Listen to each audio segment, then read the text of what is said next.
Nos toca Marx y como sospecharán, Marx es bastante complicado. Seguro que al leer ya notaron que eh, es muy difícil seguir el hilo. Y queremos empezar esta dirigida con esas preguntas. Parte de esas preguntas ya la vieron en el correo que les mandé y otras son adicionales. Entonces empecemos hablando sobre qué contexto fue o bajo qué contexto económico-social realizó su obra Marx. Yo, ¿Alguien que quiera? profesor, yo. Dime, Angelus. El Capital, el primer volumen que se realizó fue en 1867 y el contexto económico en el que se dio era cuando las potencias europeas se repartieron el mundo. Los capitales europeos se encontraban en todo el mundo abriendo nuevos mercados e integrando a los países al círculo de la economía capitalista. Es importante señalar que se encontraba en una segunda revolución industrial que inició en 1850. Con ello se daba un desarrollo de las industrias y la creciente especialización del trabajo a nivel mundial. Algunos países elaboraban materias primas y otros la manufacturaban. En el contexto social había un crecimiento de la clase media, sumado a un aumento demográfico. Esto hacía una menor necesidad de mano de obra en el campo y por ende había un crecimiento urbano que permitió la formación de una sociedad de masas urbanas con un protagonismo cultural y político. También los medios de comunicación difundían espectáculos de la época como música, cine y deporte. Genial. ¿Alguien más quiere aportar ahí? Yo, pero Dime, es Cristian. a grandes rasgos. Cristian, está bien. Dime, Cristian. ¿Qué? Dime, Cristian. Cristiano. Sí. Ya, A genial. grandes rasgos sería tipo de que en este contexto de revoluciones industriales y con el contexto también de las elecciones se está formando más o menos esa idea de que los obreros trabajadores tienen que estar representados bajo partidos, ¿no? Eso creo que es lo que más me quedó en claro y como que se toma como que inspiración en eso, creo. Y luego y futuramente las ideas de Marx van moldeándole a otras personas e inspirándoles a realizar otros movimientos.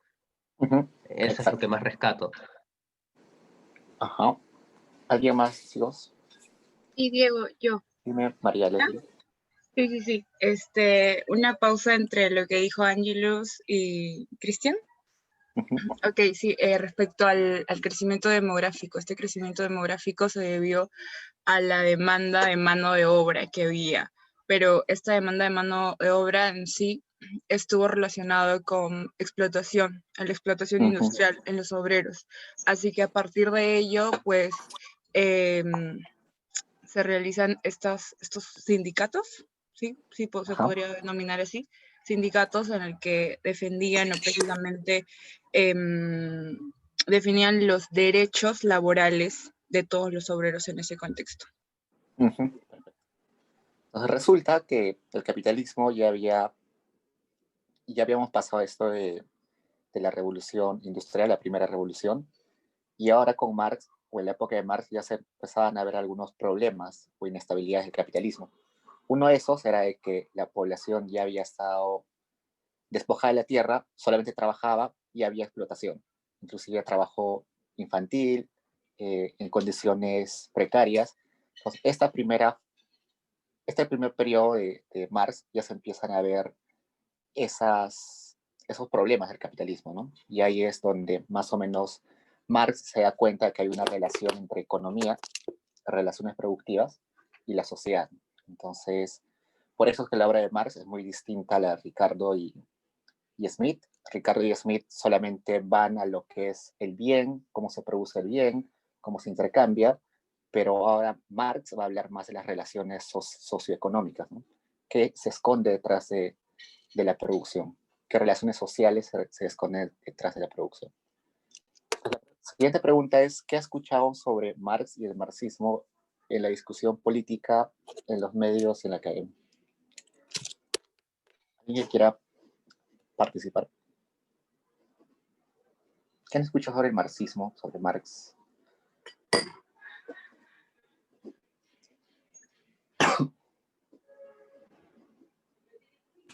Yo digo, Dime, Diego. yo he escuchado en el caso y también con lo que los sindicatos, la importancia del trabajador, de su fuerza laboral, crítica que tenía acerca de la situación en la que estaban en esa revolución y la que estaban explotando a los trabajadores.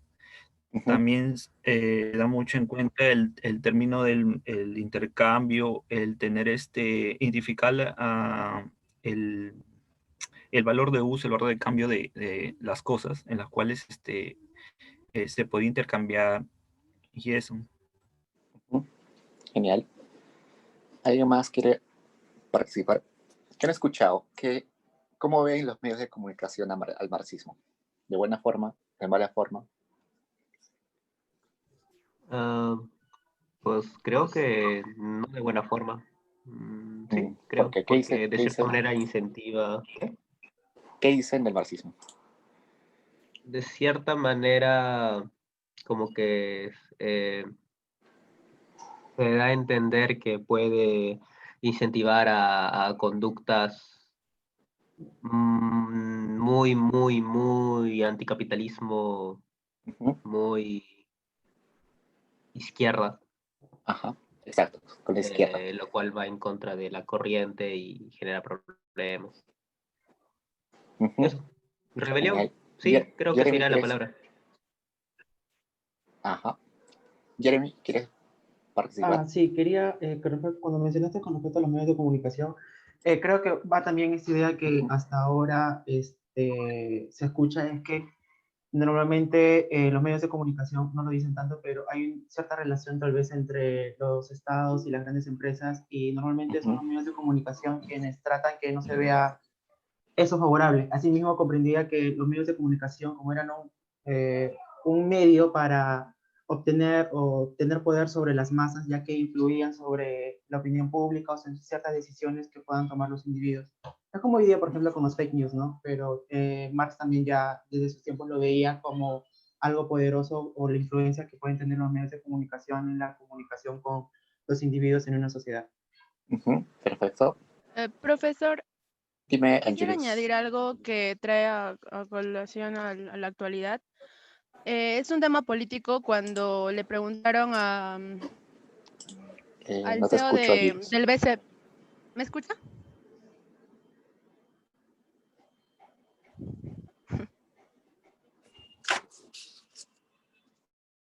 ¿Me escucha?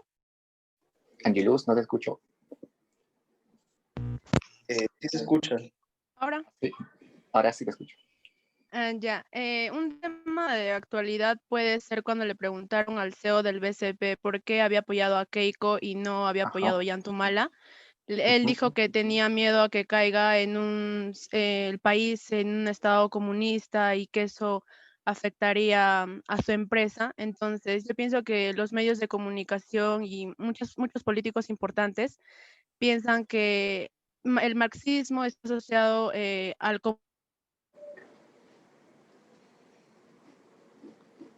a un desastre, por así decirlo. Sí, tienes mucha razón. Eso es lo que se piensa desde las élites empresariales. Entonces, resulta que cuando leemos la obra de Marx en su conjunto, resulta que Marx hace notar que el capitalismo tiene varias debilidades, es decir, tiene varios pilares inestables que van a hacer que el mismo capitalismo acabe con el mismo. Es decir, el mismo desarrollo del capitalismo va a generar contradicciones que a la larga van a costarle la existencia al capitalismo. Entonces, el capitalismo en sí mismo se va a destruir el mismo. Entonces, Marx dice que con el tiempo eso va a dar lugar al comunismo naturalmente. O sea, la historia naturalmente va a guiarnos a una nueva forma de producción, que es el comunismo. Entonces, es por eso que cuando en los medios de comunicación se relaciona siempre a Marx con el comunismo, porque su predicción es que el capitalismo va a terminar y va a surgir el comunismo. No necesariamente Marx lo que dice es que debemos llegar al comunismo, sino dice que históricamente, por inercia, vamos a llegar a ese modo de organización. Pero se interpreta muchas veces de mala forma a Marx, y se entiende mal. Por tanto, esta pregunta básicamente era para decirles que estén a favor de Marx o estén en contra del Marx, estén a favor del marxismo o en contra del marxismo. Lo bueno es tener una opinión bien desarrollada y bien informada, ¿no? Resulta que usualmente en los medios de comunicación o en los opinólogos usualmente opinan sobre estos temas, pero sin haber leído completamente la obra de Marx, ¿no? Entonces, la obra de Marx es bien extensa, son tomos sobre el Capital. Entonces, si quieren estar a favor de Marx o en contra, es bueno que lean bastante sobre él y no opinen solamente así a la ligera. La tercera pregunta es, desde tu perspectiva, ¿cuál es la contribución de Marx para nuestra disciplina? Yo quisiera responder esa pregunta, por favor. Dime, Jeremy. Bueno, desde mi perspectiva creo que la principal contribución de Marx para nuestra disciplina se basa sobre todo en que mediante su teoría del valor, la cual sostenía que el valor de un objeto estaba definido por las horas hombres requeridas para llevarlo a cabo, los trabajadores comenzaron a ser remunerados como era debido, lo cual se mantiene hasta hoy en día. Además que dicho trabajo remunerado permite a nuestra disciplina analizar cómo varía el bienestar del individuo, como por ejemplo cuando el Estado decide realizar algunos aumentos en el salario mínimo vital. Tienes mucha razón. ¿Alguien más? Yo, profe, ¿me escuchan? Dime, Julio.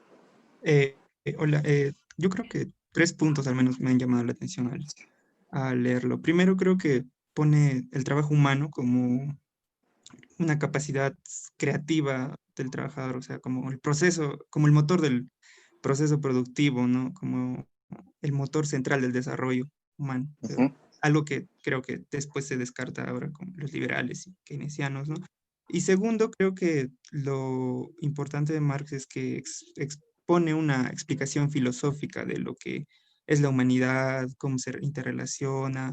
En el texto habla bastante de la libertad, de sus posibilidades, también habla de condiciones de supervivencia de las personas, habla de los problemas de la vida en comunidad y al menos de los términos que puede entender en la lectura, por ejemplo, explica cómo aparece el dinero, este equivalente que puede expresar el valor de todas las mercancías, un valor social, habla de un fetichismo de la mercancía, cómo la mercancía puede dominar a los seres humanos o puede hacer parecer eso, o dominar las relaciones de intercambio, habla de un trabajo humano abstracto que iguala a todos los trabajos y da origen a las mercancías. Y tercero, creo que logra lo que pocos libros, cambia la forma de pensar de las personas. Después de leer este capítulo, creo que entré a YouTube y siento que, no sé, mi valor de cambio se hace mercancía cuando YouTube le vende mi información a publicistas y me parece publicidad de Netflix, algo así. Tienes mucha razón. ¿Alguien más, chicos? Pues, por ejemplo, para mí la mayor contribución de Marx, en mi opinión, es esto de que nos hace ver de que los bienes traen detrás de sí un montón de relaciones humanas, ¿no?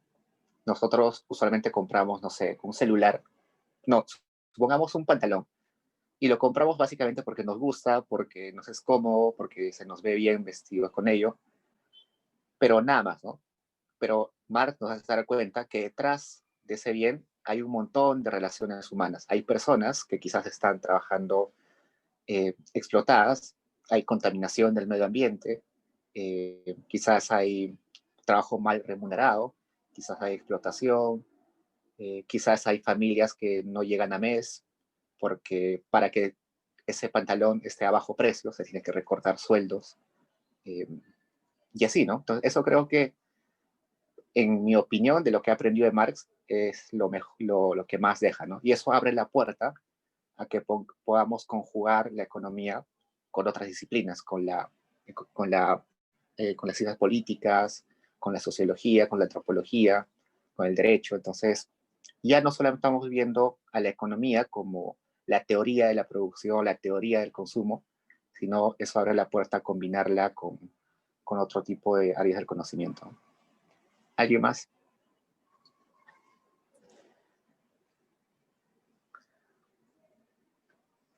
Y finalmente la última pregunta. ¿En la actualidad consideran que hay alguna influencia de Marx en las políticas públicas, políticas económicas y sociales? Yo quisiera contestar esa pregunta, amigo. Marcia, dime. Justamente de lo que dijiste, o sea, sí, me parece que Marx te abre una perspectiva completamente distinta a lo que había, ¿no? El capitalismo que se había centrado solamente en ver al bien en sí, pero en cambio Marx, como dices, nos da ese trasfondo, ¿no? De qué es lo que ocurre detrás de la producción de un bien. Y justamente eso, que creo que también uno de los aportes más grandes que hizo fue la valoración mayor al trabajador en esa teoría del valor que propuso, si no me equivoco, tomaba bastante en cuenta las horas hombres invertidas.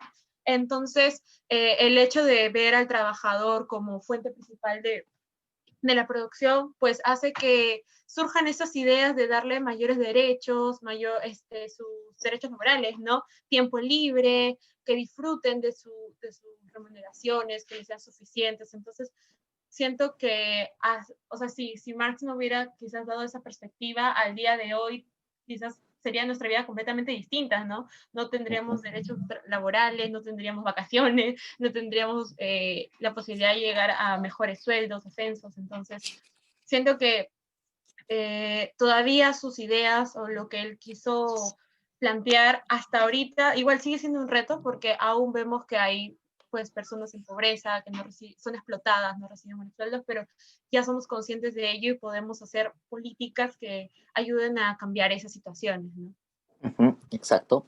Gracias. Gracias, Marcia.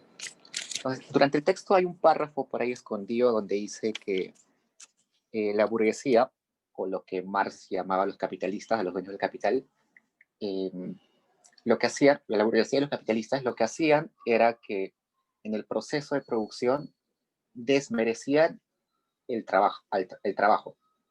Entonces, para Marx, lo fundamental es el trabajo que está detrás de los bienes, de las mercancías, pero, vamos a verlo luego, lo que hacen los burgueses es ese trabajo como diluirlo en el proceso de producción y poner al mismo nivel al capital que al trabajo.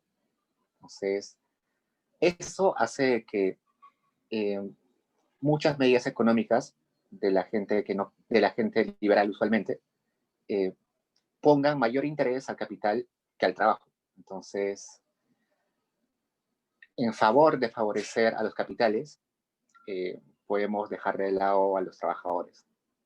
Entonces, para ello propone Marx que no debería ser así, sino que el eje central de la producción debería ser el trabajador.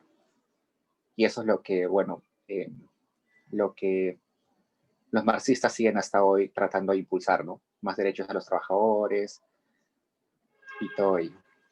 Entonces, eso solamente era una parte para discutir. Ahora pasemos de verdad al capítulo 1, que es sobre la mercancía.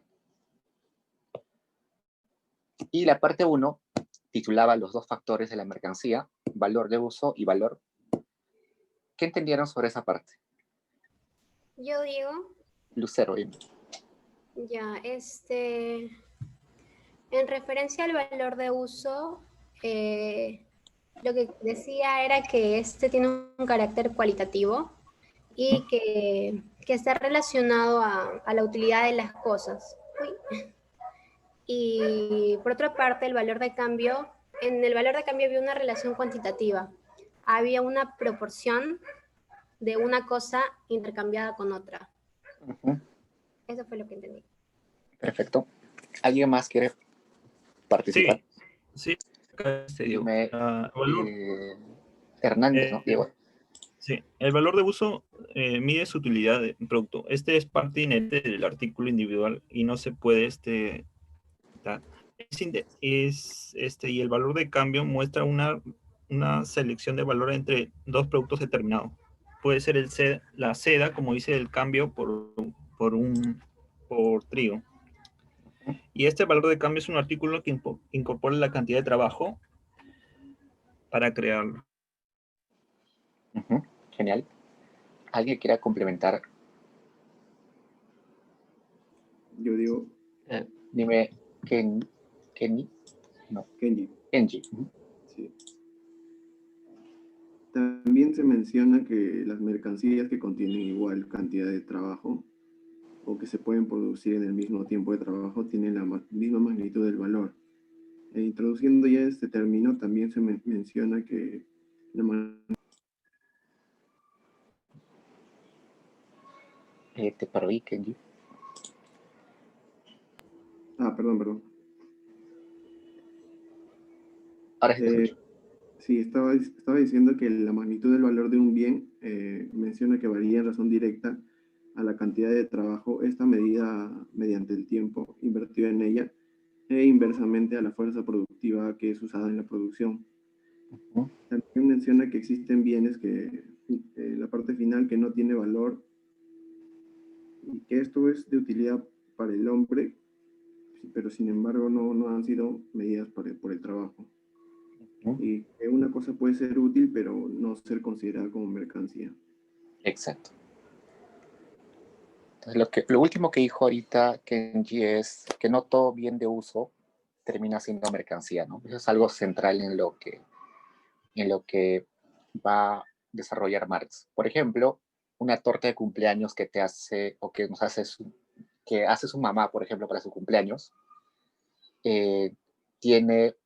es un bien de uso porque les da utilidad, pero no es una mercancía porque no tiene una relación para la sociedad, ¿no?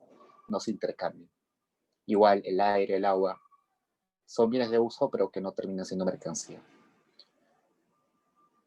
Pues la mercancía tiene que tener un carácter social porque está en relación a cómo ese bien se interrelaciona con otros bienes o con el trabajo de otras personas. Diego, una pregunta. Dime, Marcia. Entonces, o sea, consiguiendo con el ejemplo de la torta de cumpleaños, ¿no sería una mercancía siempre que no se vendiera al público? Por ejemplo, si tengo un negocio de vender tortas, ahí sí sería una mercancía. Claro, ahí sí es una mercancía. Ahí sí es considerado. Ya. Entonces, digamos que al bien en sí, digamos, si solamente digo una torta, va a depender si tiene algún efecto sobre la sociedad o si solamente lo uso yo. Ya. Si es de uso privado, no es una mercancía. Y Diego, una consulta.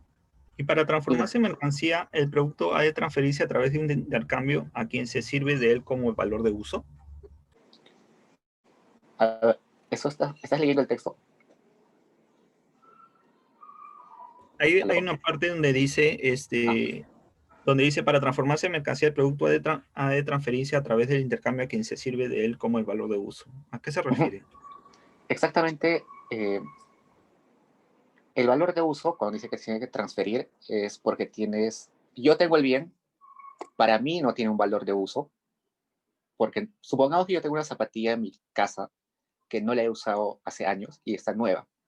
Para mí no tiene un valor de uso, porque no me está haciendo de utilidad.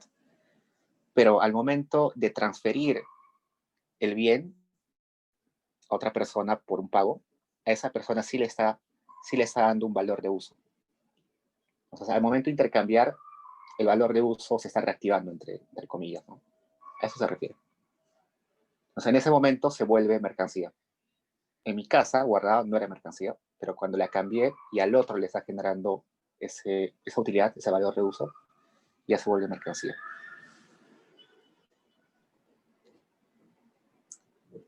Diego, tengo otra pregunta. Dime, Marcia. Hay una frase que dice, los valores de uso constituyen el contenido material de la riqueza, sea cual fuera la forma social de esta. ¿A qué se refiere con contenido material? A ver, repíteme la frase. Los valores de uso constituyen el contenido material de la riqueza, sea cual fuera la forma social de esta. Previamente dice, el valor de uso se efectiviza únicamente en el uso o en el consumo. Claro. O sea, no me queda claro por qué es un contenido material. A ver, dime la página. Es la página 44, pero creo que 3 de 32, o sea, la tercera.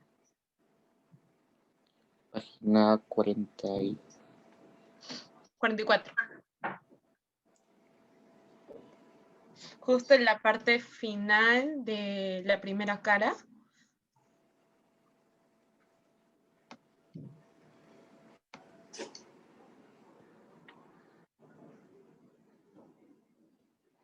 Ya.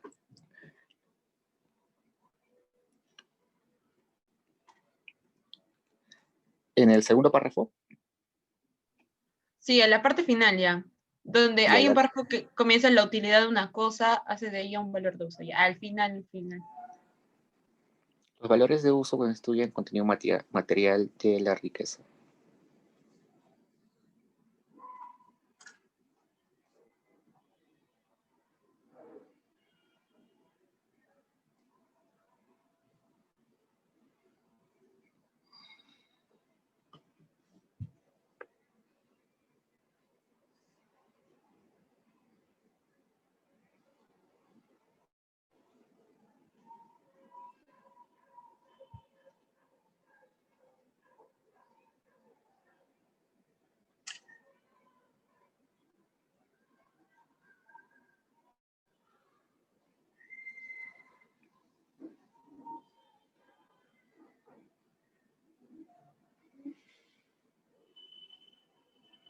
Ujú. Ya, bueno, lo que se refiere es que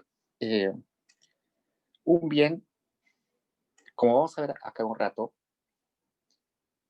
ya te lo voy a decir, pero de forma que luego ya lo vamos a complementar. Lo que quiere decir es que un bien, que es la base de la riqueza, una mercancía que es la base de la riqueza, solamente se transforma en mercancía y por ende en riqueza si los bienes tienen en el fondo un valor de uso. Entonces, no puede haber una mercancía sin valor de uso. ¿Me entiendes? Vamos a verlo con Claro. más detalle en un rato, porque tenemos que definir primero qué es mercancía y todo. Ya. Regresamos a eso dentro de un rato. Ya, ok. ¿Alguien más quiere complementar eso? ¿O quiere complementar lo que entendieron en el capítulo, en la parte 1? Yo... Dime, Cristian. Ya. Del capítulo más o menos yo lo saqué como que trataba de dar una visión general de lo que vendría a ser la naturaleza de la mercancía, en el sentido de que, o sea, de una manera cualitativa y respecto a las relaciones, una cosa que me quedó fue que usualmente estaba la idea de que a más trabajo se requería para hacer un bien, entonces valía más, pero luego de ahí implementa el concepto de que o sea, no todas las personas tienen la misma fuerza de trabajo, a veces unos se demoran más, otros se demoran menos, y por ello es que es necesario. Había un concepto que era social, media social de trabajo, creo que era. Socialmente necesario. Sí, vamos a llegar a eso también. Sí. Y eso, bueno, eso fue lo único que creo que no se mencionó aquí. Ya, genial. Entonces, repasando un poco con esas frases en las que empieza el texto. Entonces, el objetivo de Marx en este capítulo, el capítulo 1, es decirnos que la riqueza de las sociedades se mide mediante qué cantidad de mercancías podemos acumular. Por eso es que dice que la mercancía es la célula o la unidad elemental de riqueza en una sociedad. Entonces, el objetivo de Marx va a ser definir qué es mercancía, qué lo hace valioso, por qué es valioso y qué es lo que se esconde detrás de la mercancía.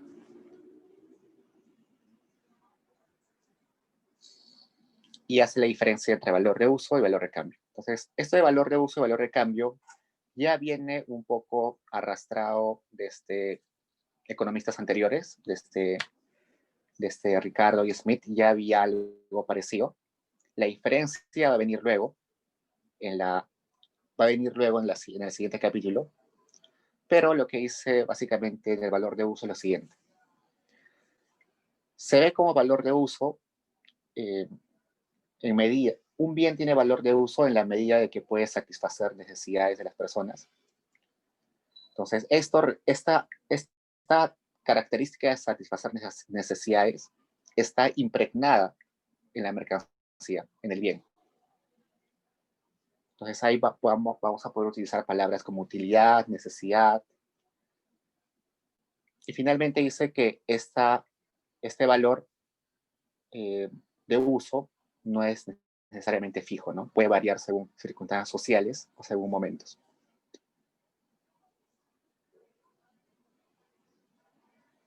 Luego nos va a hablar sobre el valor de cambio y nos dice que el valor de cambio se determina no en un aspecto privado, sino en un aspecto social. Entonces, para que tenga algo valor de cambio, tiene que ser comparable frente a otros bienes. Entonces, por tanto, solamente tiene valor de cambio en su aspecto social.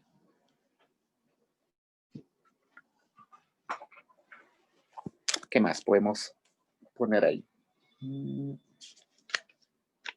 Todavía no llegamos a lo que es trabajo. Entonces, ¿qué hace posible que dos bienes o dos mercancías sean equivalentes y por tanto intercambiables? Entonces, ¿qué magnitud vamos a utilizar para decir que un par de zapatillas es equivalente a una camisa? Entonces, ya habían dicho ustedes hace un rato que era el trabajo, ¿no? Entonces, el trabajo es el común denominador entre las mercancías. Todas las mercancías tienen en el fondo una cantidad de trabajo y por tanto podríamos, al igual que Ricardo y que Smith, decirle que si igualamos la cantidad de trabajo incluida en un bien, podemos saber cuál es la equivalencia con otro bien, ¿no?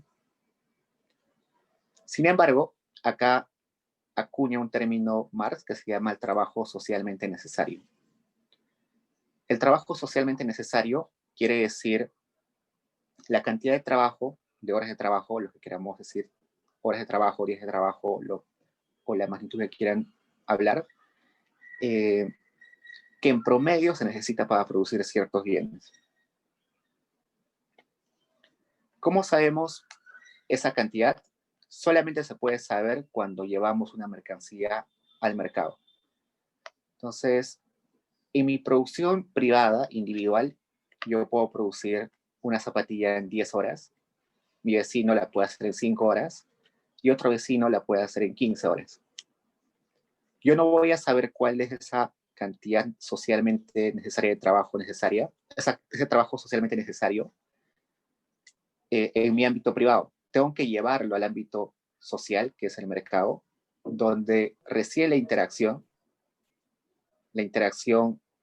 de la zapatilla de mi vecino y de otro vecino, y del consumidor me va a decir cuál es lo socialmente necesario.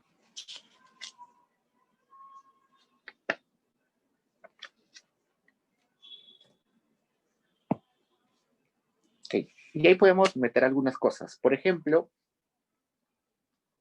podemos hablar sobre cuál es la diferencia entre trabajo concreto y trabajo abstracto. ¿Alguien que haya entendido la diferencia entre trabajo concreto y trabajo abstracto? ¿Puedo yo responder eso? Sí, María. Sí.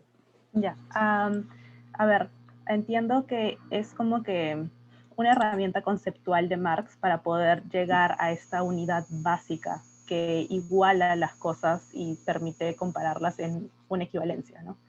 Entonces, así como zanahorias y papas son dos objetos completamente diferentes y realmente son incomparables de alguna forma, hablamos de que al final su elemento común es el trabajo, pero tiene que llegar al concepto de trabajo abstracto, porque si nos vamos al productor de papas y al productor de zanahorias, digamos, vemos que sus trabajos o las tareas son completamente diferentes, ¿no? Bueno, quizás realmente mejor sirve con otro ejemplo. Digamos un artillero y una persona que cosecha.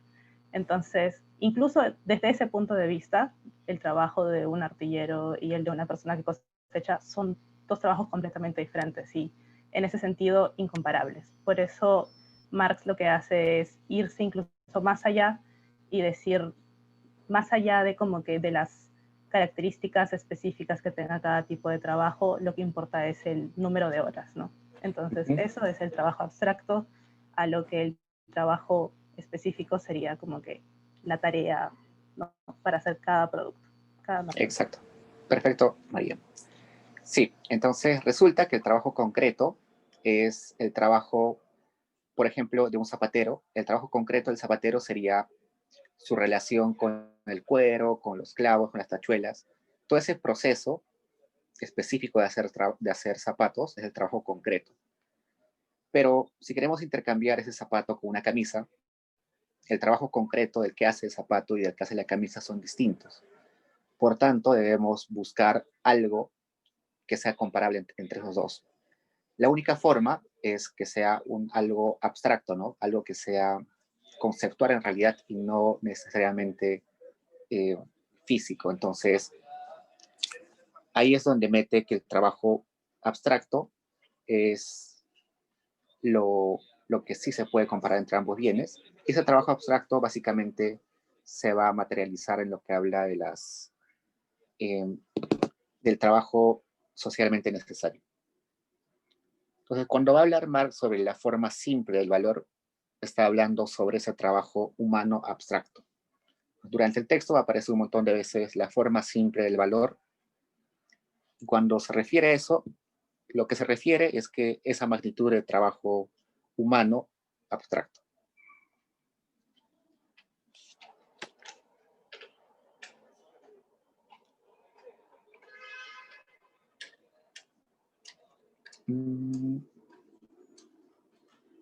Pues resulta que Marx va a decir luego que para él es eso, ¿no? Que existe un trabajo abstracto. Pero los capitalistas o burgueses de la época no ponen importancia en esa cantidad de trabajo abstracto, sino le ponen énfasis en cómo satisface el trabajo las necesidades de las personas. Es decir, borran la importancia del trabajo. Ellos dicen de que lo importante es cómo satisface un bien tus necesidades y no tanto cuánto trabajo se puso en la producción del bien. Entonces, ello va a llevar a decir que el trabajo no es el centro de la producción, sino que es uno de los factores entre otros varios, entre la tierra, entre el capital. De ese modo está llevando a la tierra, al capital y al trabajo al mismo nivel. Y eso va a llevarnos a decir de que la riqueza no solamente tiene como base el trabajo, sino que la riqueza también puede ser acumulación de capital y acumulación de tierra. Entonces, eso es lo que desmiente Marx y va a decir que no, que eso simplemente es una ilusión de los capitalistas. Esto de trabajo humano abstracto es algo que solamente aparece en el capitalismo. Si nosotros analizamos otros periodos económicos, como el feudalismo o la esclavitud, esto de trabajo humano abstracto no aparece. No aparece porque básicamente no era necesario comparar los bienes. Si vamos al feudalismo, como no había intercambio, no había necesidad de ver una equivalencia entre bienes y por tanto no había la necesidad de aplicar ese concepto de trabajo humano abstracto.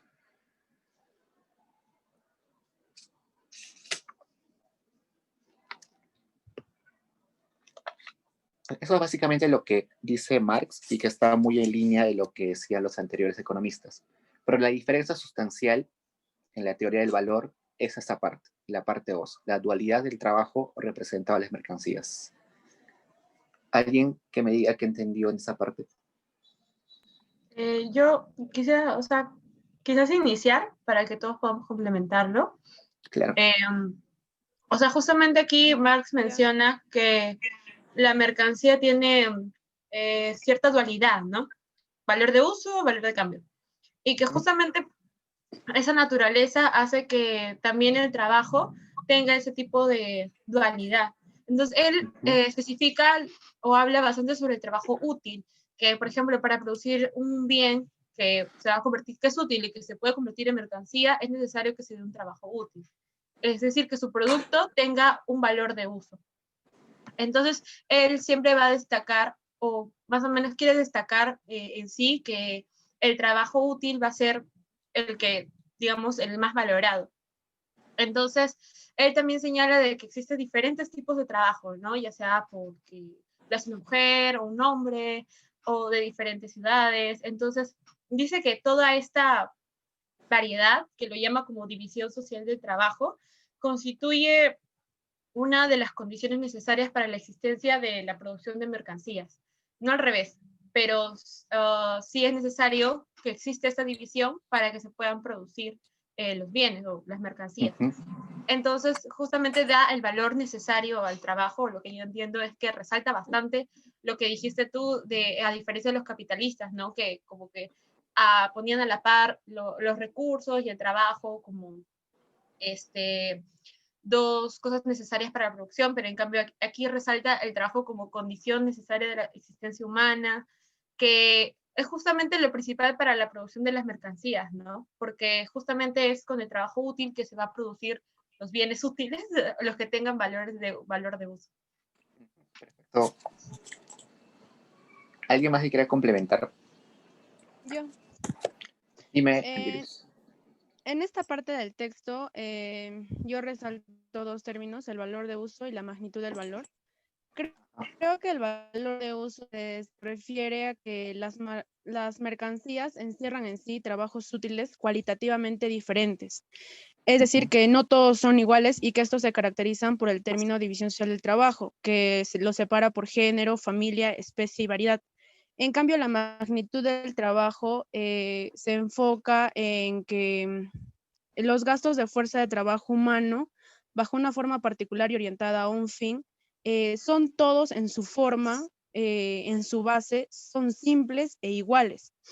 Si bien puede haber un trabajo complejo en la producción de un bien y un trabajo simple en el otro, debemos entender que el trabajo complejo para Marx es el trabajo simple potenciado o más bien multiplicado. Es decir, que toda clase de trabajo tiene magnitud de valor, un trabajo simple. Respecto a estos términos relacionados a la fuerza productiva, señala que entendido la fuerza productiva como un nivel medio de destreza, un desarrollo de la ciencia o tecnología, la escasez de los medios o las condiciones naturales, si a mayor fuerza productiva, el valor de uso de un producto también va a aumentar en la misma dirección, pero es inversa a la magnitud del valor, siempre que esta fuerza productiva abrevie el tiempo de trabajo necesario para producir un objeto. Ujú. Exacto. ¿Alguien más quiere complementar eso?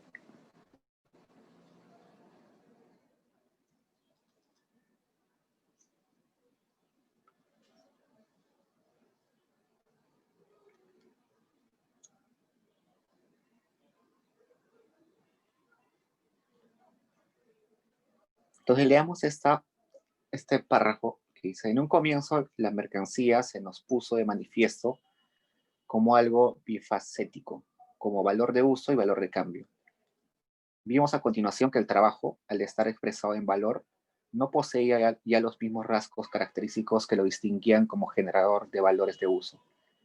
He sido el primero en exponer, Marx ha sido el primero en exponer críticamente esa naturaleza bifacética del trabajo contenido en la mercancía. Entonces, en palabras simples, Marx dice que no solo que el trabajo también es una mercancía. Entonces, las mercancías tenían valor de uso y valor de cambio, el trabajo también debería tener valor de uso y valor de cambio. Entonces, esa es la diferencia una de las grandes diferencias de la teoría del valor que tiene con sus antecesores.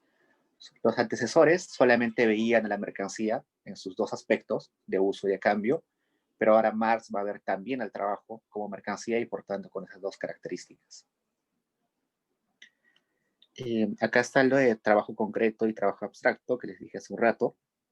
Bueno, claro, es lo mismo. Marx distingue el trabajo concreto, que considera desde el punto de vista útil, produce cosas de diferentes cualidades, por ejemplo, escritorios y sillas, y eso es diferente al trabajo abstracto, que deja de lado esas particularidades de cada producción, de cada bien, para considerar los aspectos cuantitativos que tienen en común todas las mercancías, tiempo de trabajo objetivado.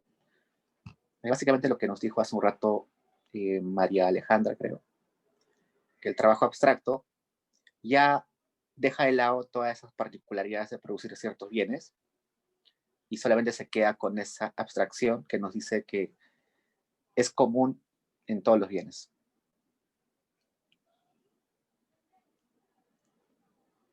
Entonces, esta forma de entender al trabajo como también mercancía transforma un montón lo que entendemos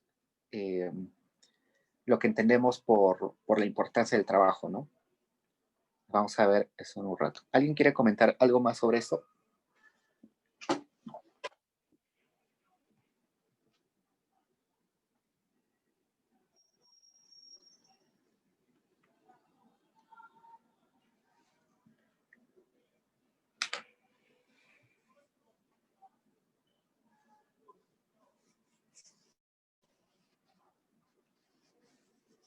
Entonces acá nos dice esto de que con Smith y con Ricardo no se habían dado cuenta de esta dualidad que había en el trabajo, solamente la dualidad que había en la mercancía o en los bienes, ¿no?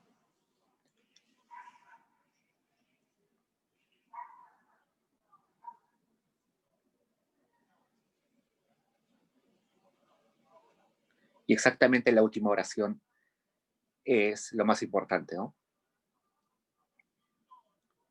A diferencia de Marx, no llegaron a dilucidar el carácter de la mercancía a fuerza del trabajo. Entonces, ahora la mercancía es algo que se vende y se compra en el mercado. Eso es un paso bastante importante para entender que el trabajo también termina siendo un bien que, bueno, vamos a verlo luego, ahorita no quiero entrar a más detalles.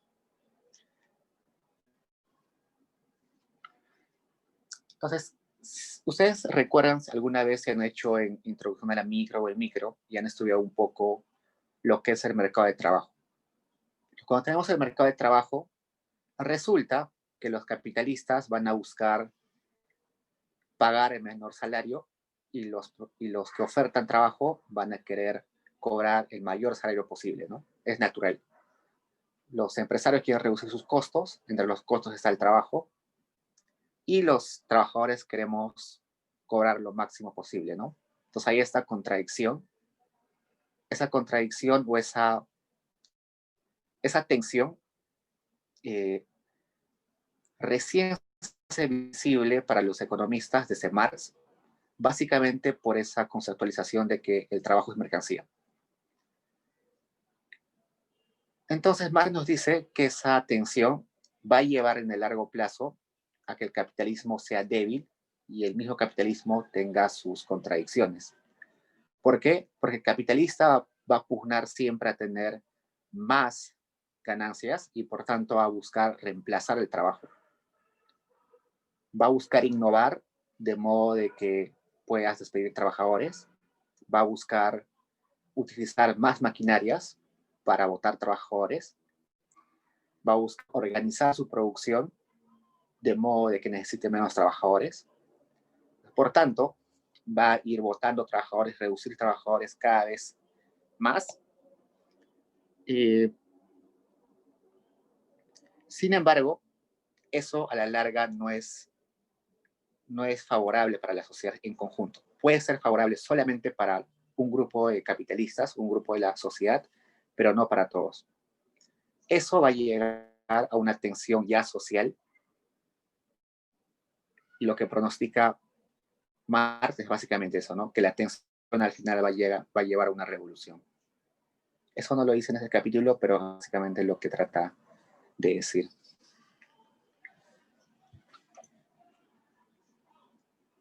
Entonces, por ejemplo, ahí en ese párrafo dice que dice básicamente que va a aprovechar, los capitalistas van a aprovechar los logros de la ciencia, van a aplicar mejores procesos en el trabajo, van a aumentar la productividad de sus procesos, y todo ello solamente a favor de los capitalistas.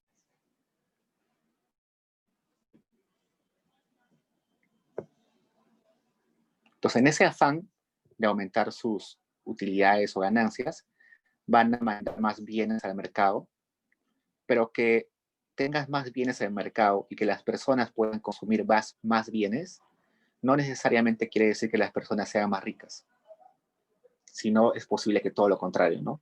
Los bienes cada vez son más baratos, contienen menos cantidad de trabajo socialmente aceptable y por tanto no necesariamente favorece a los consumidores y no simplemente a los capitalistas.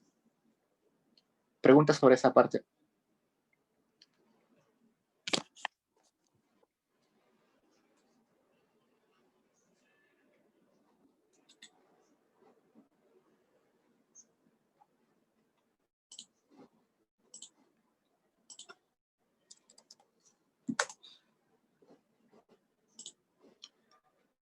Entonces, parte 3. La parte 3 nos dice la forma de valor o el valor de cambio.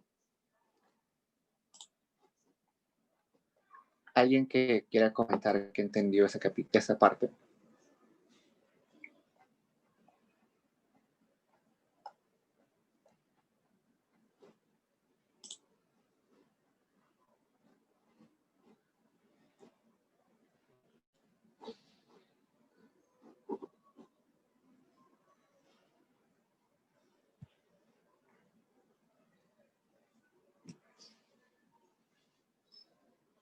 Nadie.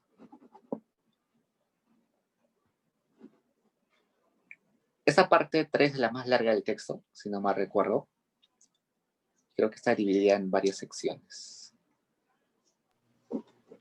Puedo contribuir, como que es bien larga, pero como que fácil doy una... Sí, dime, María Alejandra. Sí, o sea, está partida en 4, si no me equivoco, ¿no? Sí. Y pareciera que es como una sucesión de los niveles bajo los cuales entendemos esta equivalencia, ¿no? Que es, no sé, pues, 3 galletas igual a 4 polos, digamos, ¿no? No es así, pero bueno, una equivalencia. Entonces, al principio tienes la forma simple, que sería en donde tienes un objeto o una mercancía en su forma simple del valor y como que igual a otra mercancía, pero que está en su forma equivalencial, si no me equivoco, ¿no? ¿Así le dice? Sí, equivalencial. Y luego, en la segunda parte, le llama, si no me equivoco, forma desarrollada.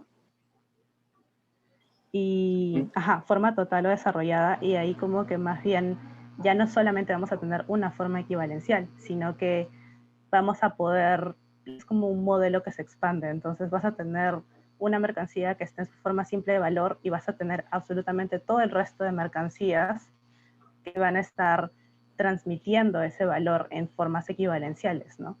Pero la limitación principal de eso es que, o sea, como hay un número infinito de mercancías, es un modelo básicamente sin solución, una cosa así.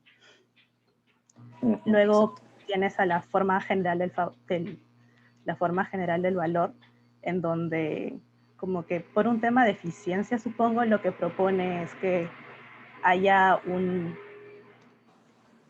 hay un término, un equivalente general. Y en el último, que es forma de dinero, ya sustituimos a ese equivalente general por el oro, ¿no? Que ya es como que el estadio en donde estaríamos en ese momento con Marx, o sea, en ese momento que sería el capitalismo, ¿no? Entonces es como la historia de cómo se entiende la mercancía, ¿no? Sí, exacto. Entonces, gracias, María Alejandra. Resulta que en esta necesidad de intercambio, Marx lo que va a buscar es tratar de explicar cómo hemos desembocado en utilizar dinero. Entonces, ¿cuál es ese proceso? ¿Cómo hemos llegado a utilizar dinero? Inicialmente teníamos solamente el trueque. Entonces, todo ese proceso lo teoriza Marx. Y vamos a ver lo que hizo. Entonces, ahí nos dice básicamente lo que ya sabemos. La mercancía tiene una doble naturaleza, social y material. Su objetivo en cuanto a valores es de naturaleza puramente social.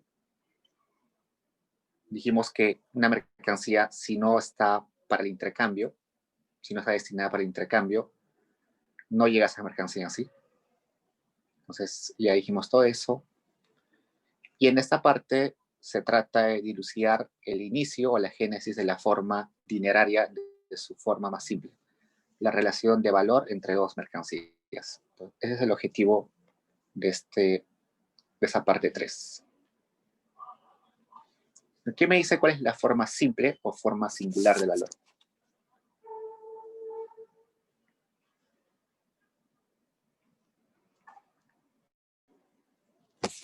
¿Qué se entiende por forma simple?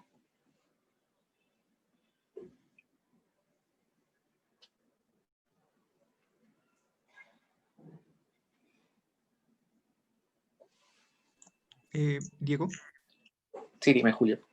creo que es esos intercambios de un par de zapatos por una camisa, algo así. Es una forma simple. Entonces, la forma simple es simplemente poner los bienes, decir, yo no quiero el valor de uso de un bien, digamos, del bien B, por tanto, la quiero intercambiar y al momento de querer intercambiar tengo que buscar algo equivalente, por ejemplo, una camisa. Entonces, simplemente eso, decir que un zapato, digamos, es equivalente a una camisa. Estoy dándole valor en relación a otra cosa, a otro bien. Diego, una pregunta. En ese Dime. tipo de relación, ambos bienes deben tener el mismo valor de uso. No necesariamente. Ay, creo que eso es después, creo que lo dicen, ¿no? Sí. Acá estamos viendo la forma simple de valor. La forma simple. Ay. Sí. Lo que se está considerando para ver si es equivalente o no es la forma de trabajo abstracto. Es decir, cuánta cantidad de trabajo está incluida en cada bien. Entonces, por ejemplo, hay una frase que dice Marx por ahí que dice, no se puede expresar el valor de un bien en términos del mismo bien. Entonces, yo no puedo decir un zapato equivale a un zapato. Entonces, el valor solamente deriva de su comparación con otro bien.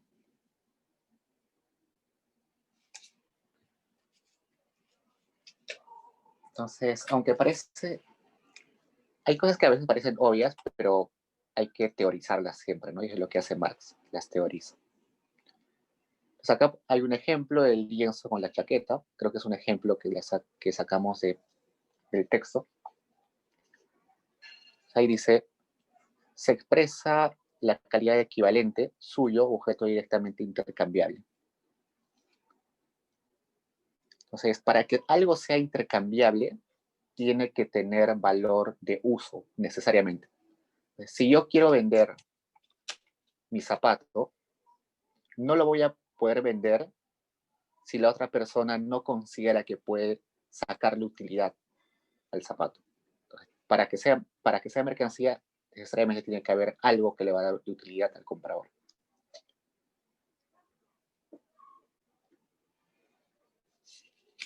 Entonces, ahora vayamos a la forma relativa del valor.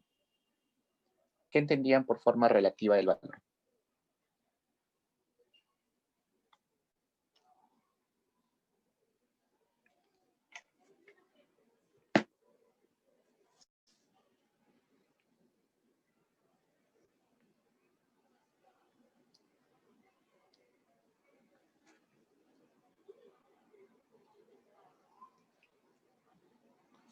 Nadie.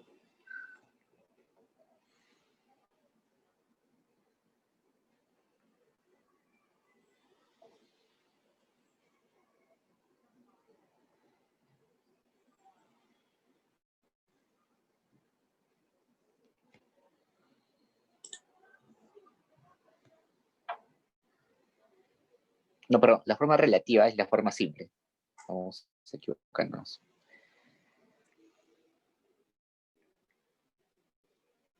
La forma relativa o simple es la que hemos dicho, la que hemos definido hace un rato. Pero ahora, en la parte B del texto les dice cuál es el carácter determinado cuantitativo de la forma relativa del valor.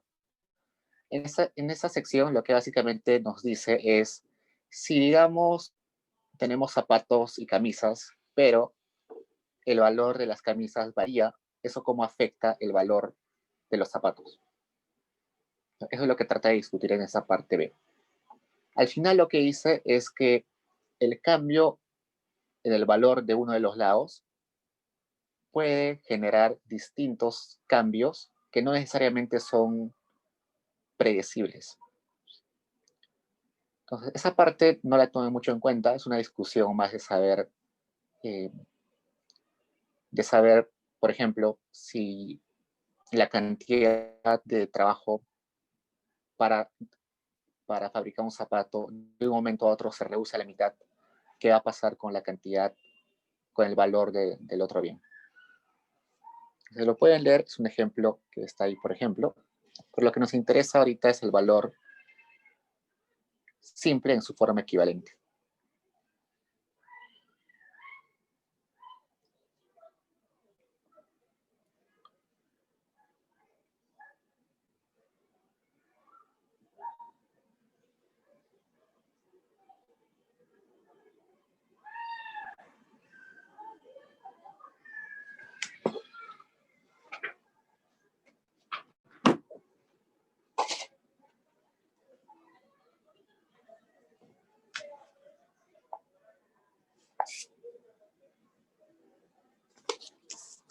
¿Alguien que nos explique qué entendió de esta parte?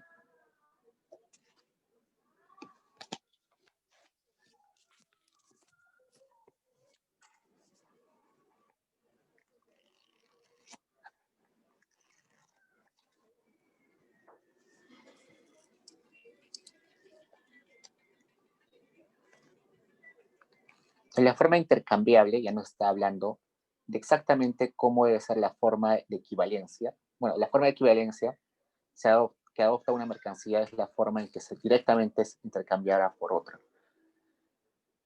Cuando una cosa ocupa el puesto de equivalente, su magnitud de valor no se expresa en cuanto tal, sino como determinada cantidad de una cosa. Entonces, una cosa puede ser vista como el equivalente.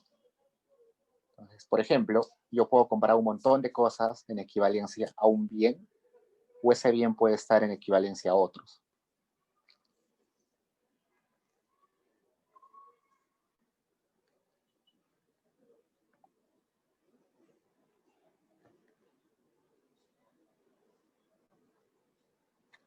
Entonces, lo que nos está diciendo acá es lo siguiente. Entonces, ustedes imaginen que el trabajo concreto que tenían para fabricar una camisa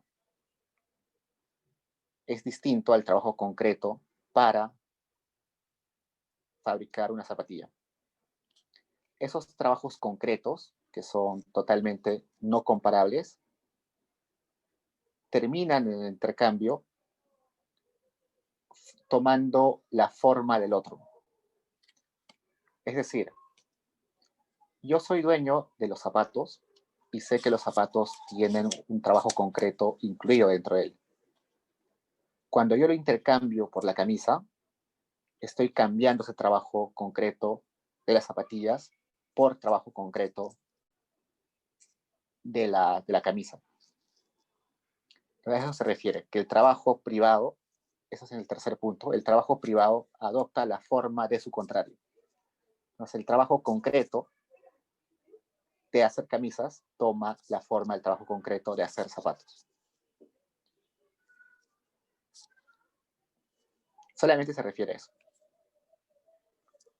Luego nos dice exactamente, complementando eso, nos dice que la forma simple del valor no es totalmente, es insuficiente para el intercambio, por tanto tenemos que ver todo ese proceso de que los bienes o los trabajos se convierten en el trabajo de otro tipo.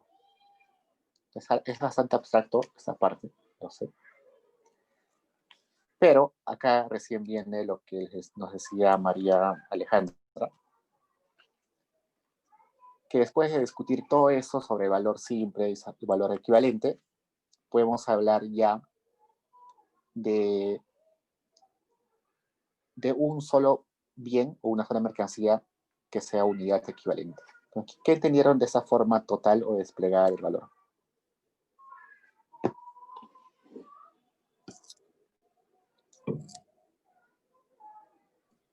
¿Se escucha? Sí, Cristian. Bueno, o sea, como también dice la imagen, vendría a ser que no es, o sea, el valor de un objeto repartido o como un significado de valores de otros objetos, pero o sea, en una combinación de estos. Ajá. Entonces, esto es muy parecido al trueque, ¿no? Yo produzco barras de lienzo y sé que las puedo intercambiar por una chaqueta, o por 10 libras de té, o por 40 libras de café, o por 2 onzas de oro. Esta forma total o desplegada del valor es básicamente el sinónimo de trueque.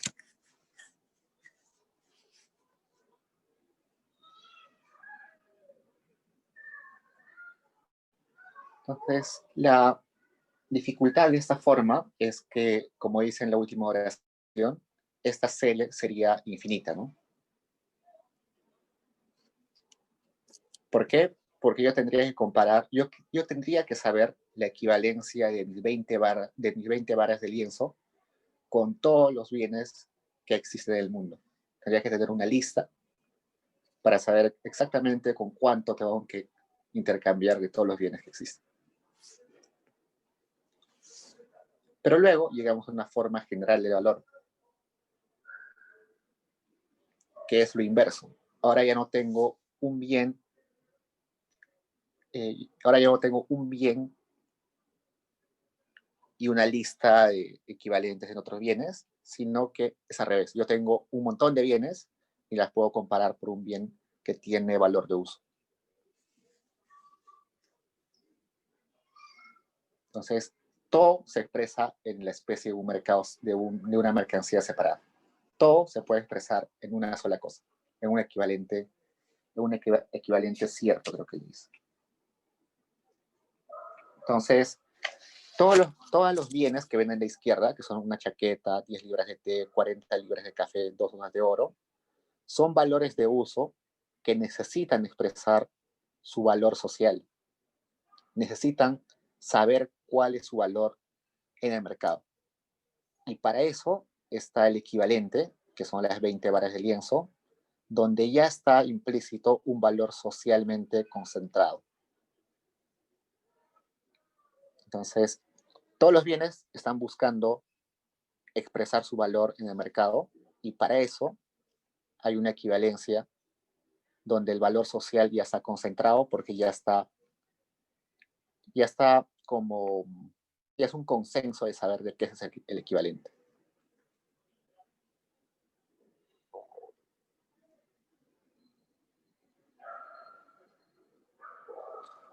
Entonces, esas 20 varas de lienzo, que es el equivalente, debería tener un carácter equivalente general, ¿no? Que pueda ser comparado con todas las demás mercancías, que exista en todo el mercado, es decir, que sea disponible en todo sitio. E históricamente esa mercancía equivalente ha sido el oro y en algún momento la plata también. Entonces, las primeras formas de dinero eran ese oro y plata, pero luego sucede que el oro y la plata también son mercancías. Y eso le genera un cierto grado de inestabilidad, ¿no? Porque también el dinero y el oro y la plata están sujetos a lo que es la escasez.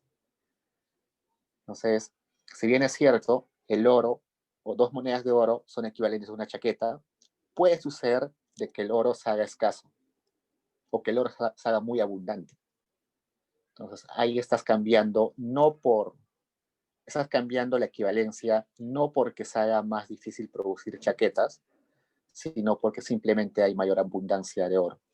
Entonces, imaginen que podemos cambiar una chaqueta por una moneda de oro, pero mañana se descubre una mina de oro y se duplica la cantidad de oro disponible en la sociedad. Es por eso de que el oro y cualquier otro mineral no es totalmente la mejor forma de expresar el dinero. Por ello es que luego ya se ve la forma del dinero tal como la conocemos hoy, ¿no? La forma de dinero que hoy tenemos es los papeles, que no tienen valor en sí, pero sí le damos un valor. Nosotros le brindamos el valor con la confianza que tenemos de que al guardar ese billete pueda ser intercambiado por bienes. Y finalmente, la parte 4 nos habla sobre el fetichismo de las mercancías. ¿Alguien que quiera participar sobre esto?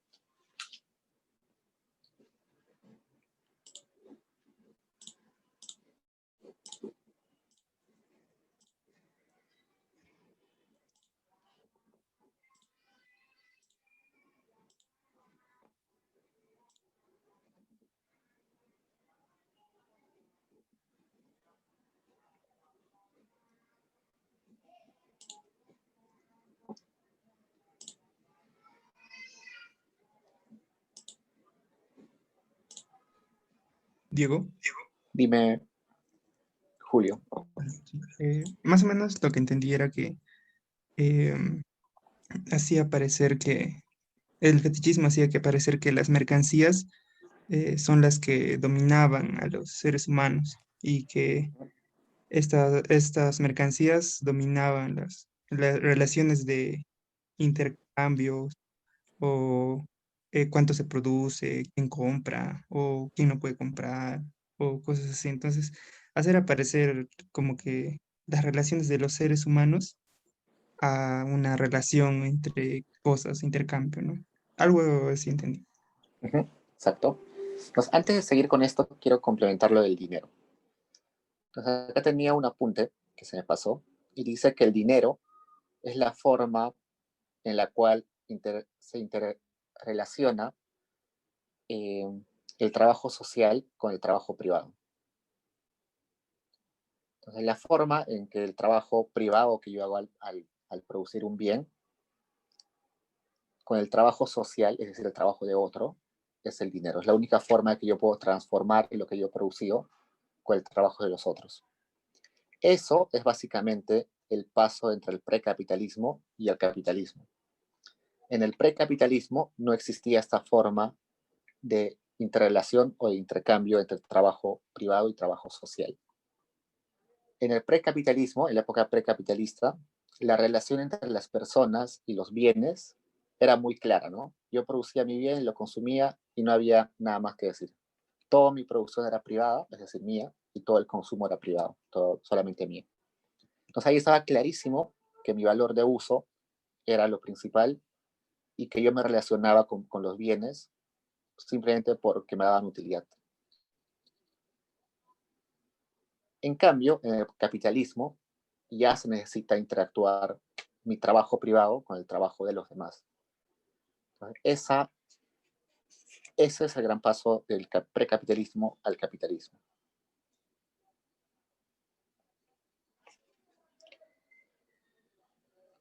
¿Alguien más? Ya bueno, empezamos con el fetichismo. Marx, en una parte, dice o compara al capitalismo con una religión. Nos dice que en la religión los humanos hemos creado a Dios, pero termina siendo que Dios dictamina cómo se comporta el humano. Es decir, nosotros hemos creado algo y hemos tenido la ilusión de que ese algo no ha sido creado por nosotros y terminamos dejando de que nos controle. Eso mismo dice Marx sobre el capitalismo. Dice que nosotros hemos creado el dinero, pero hemos perdido la noción de que nosotros somos su creador y hemos terminado comportándonos en base al dinero, creyendo en el dinero y teniendo nuestras decisiones en base a ello. Eso quiere decir que al fin y al cabo el dinero y los bienes, las mercancías, terminan siendo algo mágico para nosotros, algo como una divinidad.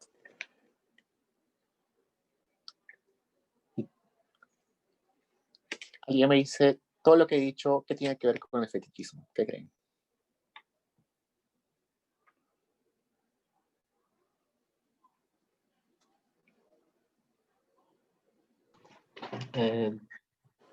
Sobre el fetichismo. Ajá, fetichismo de las mercancías. Pues me suena que es algo tipo como un sobregusto, ¿no? Un gusto particular sobre lo que vendría a ser el dinero. Más o menos. Muy exagerado, tal vez. Sobre Puede ser sobre atribuciones mayores hacia el dinero que la vida. Ujú. Puede ser, exacto. Entonces, eso quiere decir que eh, cuando hablamos de economía, Marx dice que estamos hablando más entre una relación entre cosas, entre el dinero, los bienes, y no estamos hablando entre relación entre los trabajos que implican ello. Entonces, dejamos de lado ese aspecto humano, que es la relación de trabajo, y más bien nos vamos volcados hacia la relación de las cosas, la relación entre mercancías, entre dinero, entre ellos. Entonces, ello desemboca en que lo que les dije al inicio, ¿no?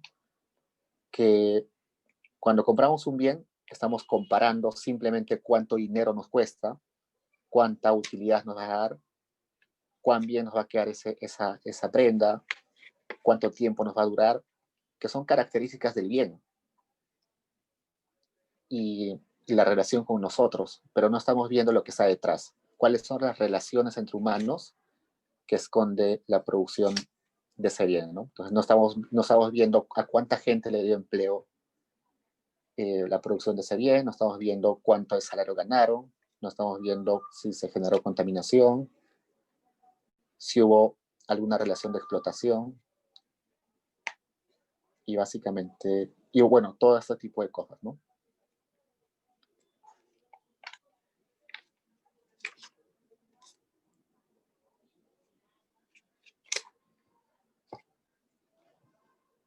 ¿Hasta ahí tienen preguntas o quieren complementar algo?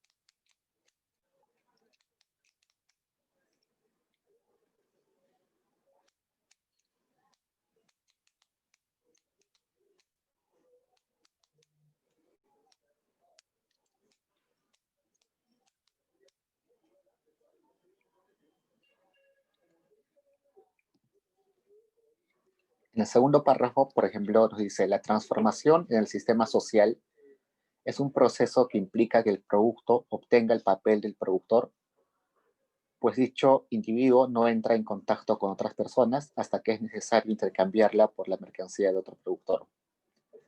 Entonces, ya no estamos dando realce al productor, sino es el bien producido el que termina siendo lo principal en el momento de intercambio. Solamente nos vamos a relacionar con el otro productor cuando sea necesario, pero no vamos a pensar en él, solo vamos a pensar en el bien, en lo que ha sido producido.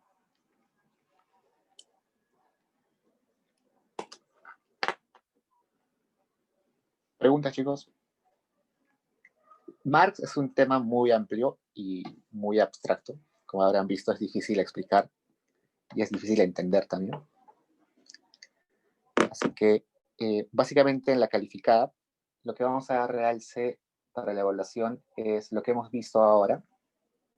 Si hay partes que nos hemos saltado, esas partes no van a entrar, evidentemente. Y lo que puede venir es, por ejemplo, comparar la teoría del valor de Ricardo con la teoría del valor de Marx. No sé, ¿cuál es la diferencia entre riqueza entre Ricardo y Marx? Y cosas que pueden, usualmente va a ser preguntas para comparar.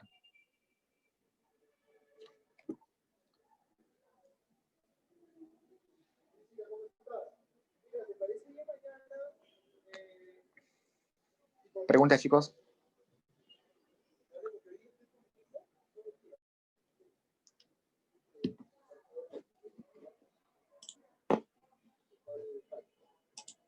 Diego. Dime, Julio. Yo tengo una duda sobre el trabajo.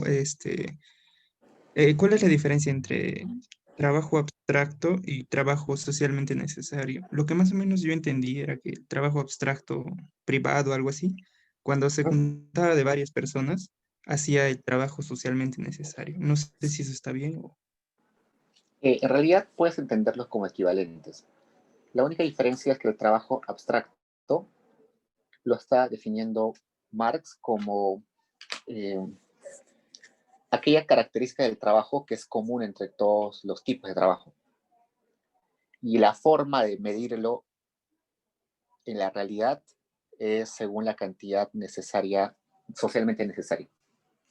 Entonces, el trabajo abstracto es como la característica del trabajo que es común entre todos los tipos de trabajos especializados. Eso, cómo se mide realmente en el día a día o en el mercado, se mide según el trabajo promedio para producir un bien, que también se le llama el trabajo socialmente necesario. Ya. Gracias, Diego.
Y bueno, Marcia, lo que nos preguntaba al inicio de la clase, más o menos podemos decir lo siguiente.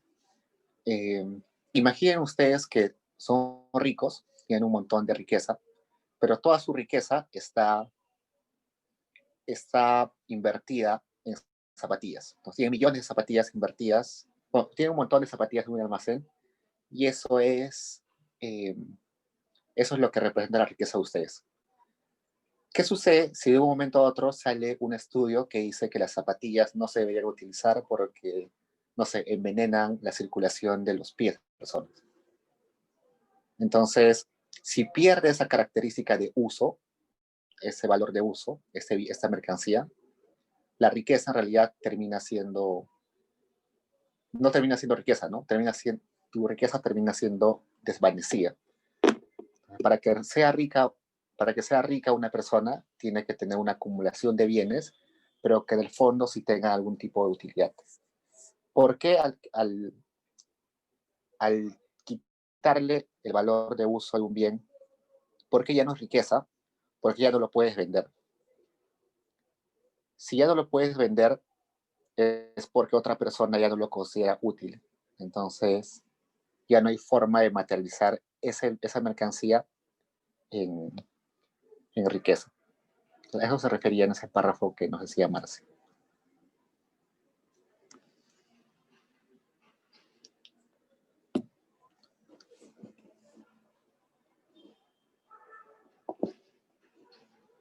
Bueno, chicos, creo que eso es todo por hoy.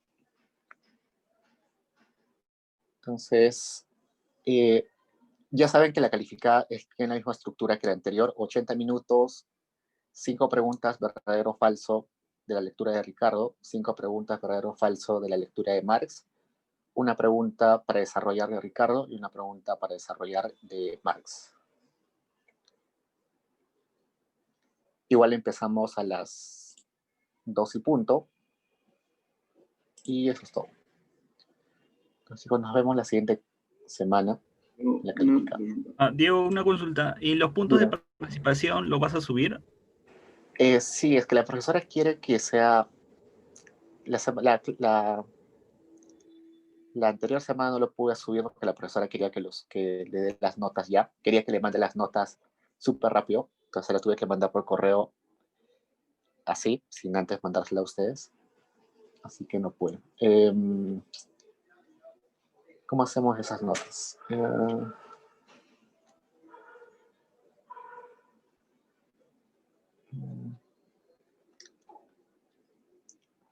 Ya voy a abrir un... Voy a abrir una tarea en Paideia. Voy a abrir una actividad y en esa actividad le voy a poner el puntaje a cada uno, ¿ya? Para que sea más fácil. Porque mandarles al correo uno a uno es muy difícil.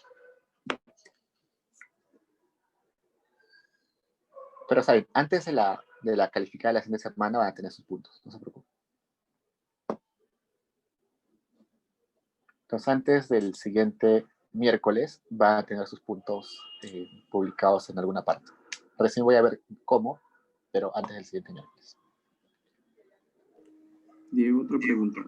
Dime. ¿Van a haber preguntas para rescatar puntos de esta PD? Sí, sí. Eso también se las mando durante la semana y tienen que contestarla antes de la calificada, ¿no? Gracias. Uh-huh.